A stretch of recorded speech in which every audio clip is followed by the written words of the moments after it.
It's house hunting season, which can be an exciting and, yes, stressful time. Living in a seller's market, it can seem like an incredible challenge.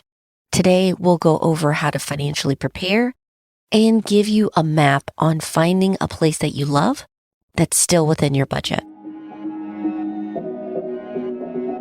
Welcome to Simplify and Enjoy, the podcast and community focused on helping families have less stress and more options through minimalism and financial independence. I'm your host, Elle Martinez. This podcast is sponsored by Coastal Credit Union. Coastal's mission is to help you live a better life by offering you a better way to bank. Find out how at bankbetter.org. Thinking of buying a house? You have to be prepared. Besides being a huge purchase, you have rising interest rates that you're dealing with. And if you live in an area that is right now a hot market, it can seem difficult, some days almost feels impossible to find a place that you love that's still affordable. If you're a first-time home buyer or it's been a while since you've had to house hunt, I want to lift some of that burden. Today, I'll give you a high-level view of the buying process so you have an idea of what to expect, along with some tips and resources to keep you on track with your big financial picture and plan. In this episode, we'll dive into ways you can prepare your finances, what to look for during the house hunt so that you're finding a hidden gem and not a money pit, and explain what to consider when you put in your offer and tell you a little bit about the closing process. We have a lot to cover, so let's get started. Even before you start shopping around for a lender or a real estate agent, take some time to run the numbers and review your finances. Verify that you can handle this transition to home ownership. I know interest rates are rising, so there's this temptation to jump in and get started as fast as possible. But it really does pay off for you to sit down and use those mortgage calculators online to get an idea of what you can comfortably afford. Besides the mortgage, you need to include into your budget home insurance, property tax, and maintenance costs. Knowing those numbers puts you in a better spot when you do shop around for lenders. So how do you find lenders? The first time we bought a house, we used a mortgage broker who compared different lenders. The second time, we did a little more legwork on our own, scouring online, and we went with our credit union Coastal since they not only had great rates, but they offered some discounts with their Daymark Realty team. If you're looking to compare lenders, I'll have links in the show notes. It is a bit of work up front, but you can significantly save money. And as you're shopping around, make sure you're not just looking at the lenders, but that you also are looking at the right mortgage option for you. If you don't have a significant down payment, there are different loan programs like FHA, VA, and USDA that can make it easier to buy. Weigh the pros and cons of each of these to make sure that you qualify for them and that they work for you. I do want to clarify two terms.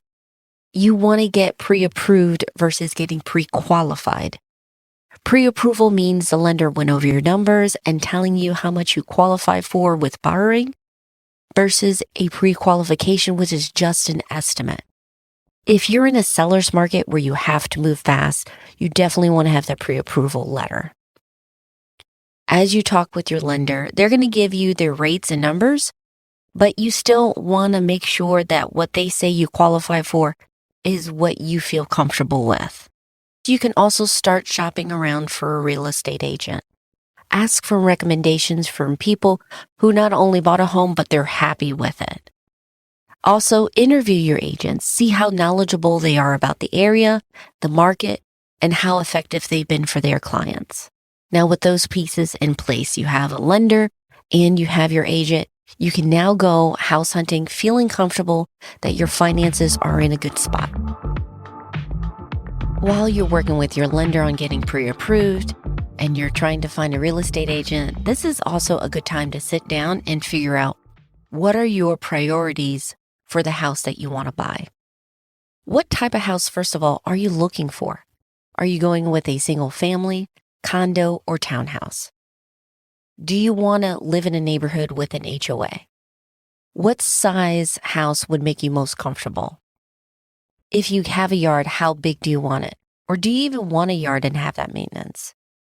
What distance from work are you looking for? Or if you have kids, how far away do you want to be from their school? Talking about and defining your must-haves is incredibly helpful for your real estate agent because then they can tailor their search for what you need. They can also temper your expectations about what you can find in the area for your budget. We have an entire episode where I interviewed Coastal's Vice President of Real Estate, Louis Guillama, and he broke down how to go about your house hunt so that you can find neighborhoods that are hidden gems and that check off a lot of things on your list while still keeping you on your budget. I'll include a link in the show notes. As you're going through this house hunt, I just want to tell you, sometimes that is an apt description, especially if you're in a hot market. It can be chaotic with other buyers competing for a limited amount of homes. As you're going through the houses and places and taking these tours, you'll start noticing that certain things on your list are going to get adjusted. There may be priorities you felt were must-haves that move down on that list and vice versa, where there's something you thought that wasn't such a big deal, but when you're in that space, in that house, you realize that it's very important to you. That's normal.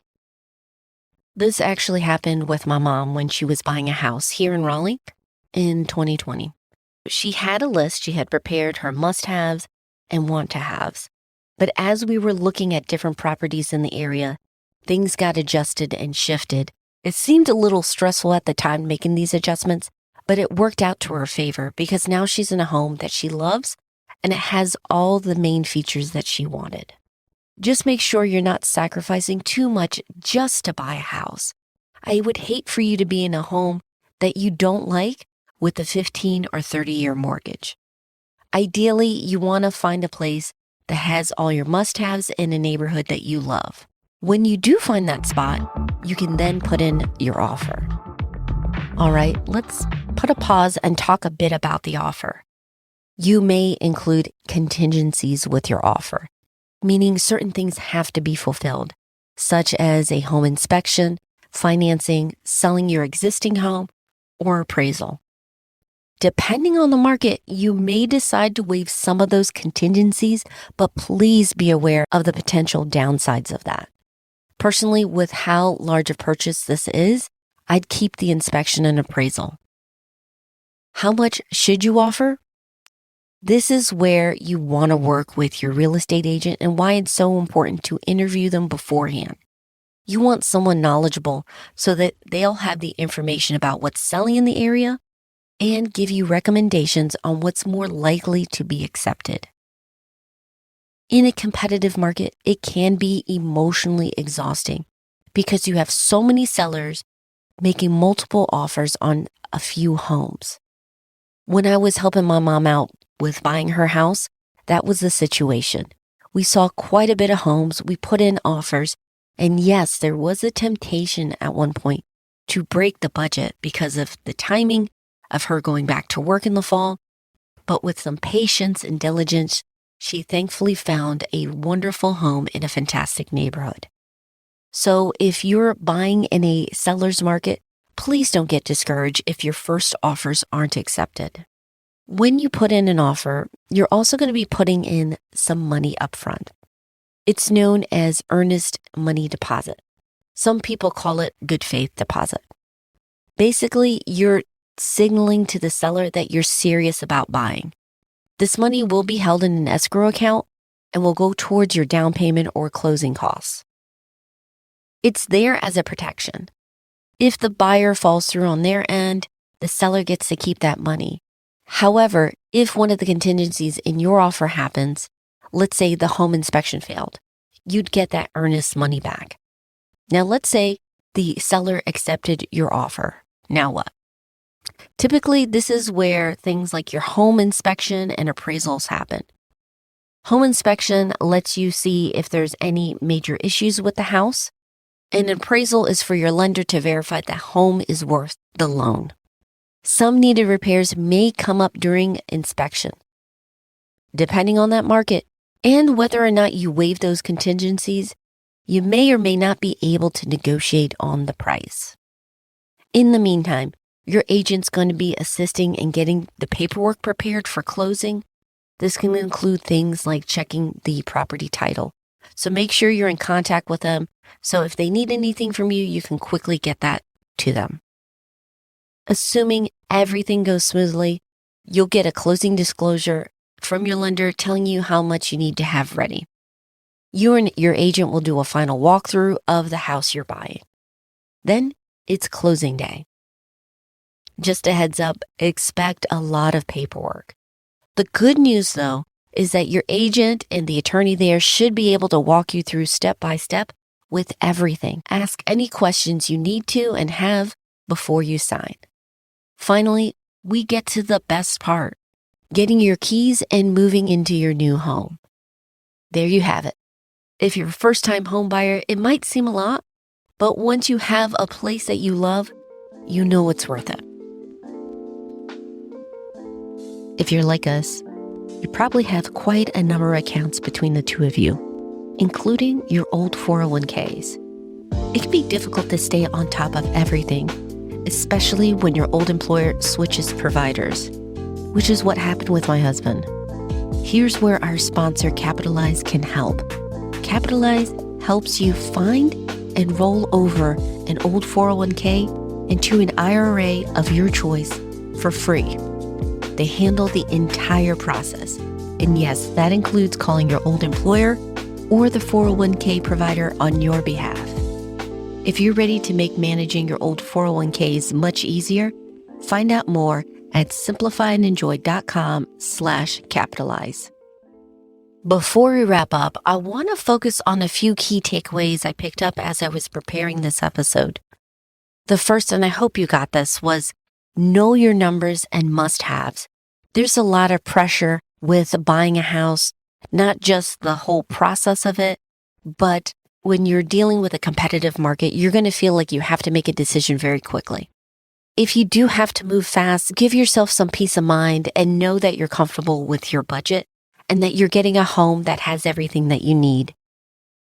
The second takeaway is assemble a knowledgeable team that you trust. Your lender and real estate agent are important key members in this process. So take the time up front to do your research, get recommendations and reviews. Make sure that they are knowledgeable about the market so that you're getting a good deal. Finally, be patient. I know with the summer months, many are hoping to buy before the fall comes. And I hope that works out for you if that's the timeline you're looking for. But please be patient with the process. Sometimes waiting can give you a better deal. That happened with our second home. We had to first sell our other house, and it took longer than expected. We bought in the middle of the winter, and we actually saved a significant amount of money because it was off season. Of course, there are other factors to consider, but if you can be patient with the process, it can pay off in the long run. I hope this helps you with your house hunt. If you're looking for ways to revamp your budget or maybe build up your down payment, don't forget we have a free course called 5 Days to 5K that will walk you through on how to find, save, and earn a little extra money for your goals. Just sign up at simplifyandenjoy.com/5K. I hope you enjoyed this episode. As always, I'll include links to the resources we mentioned today, plus more, over at the show notes at Simplify and Enjoy. Next week on the podcast, we're going to switch gears a bit. This time, we're talking about helping your kids get started with investing. What accounts are available to them and what do they need to know? So if you don't want to miss out on that episode, make sure you're subscribed. We're on iTunes, Spotify, Audible, wherever you get your podcasts. Our theme was by Staircases with additional music by various artists over at Audio. Finally, and most importantly, I want to say thank you. Not just for listening, but for being a part of the community. Every tweet, review, and share you post gets the word out so more families can simplify things and enjoy what truly matters most. I hope you have a wonderful week. Take care.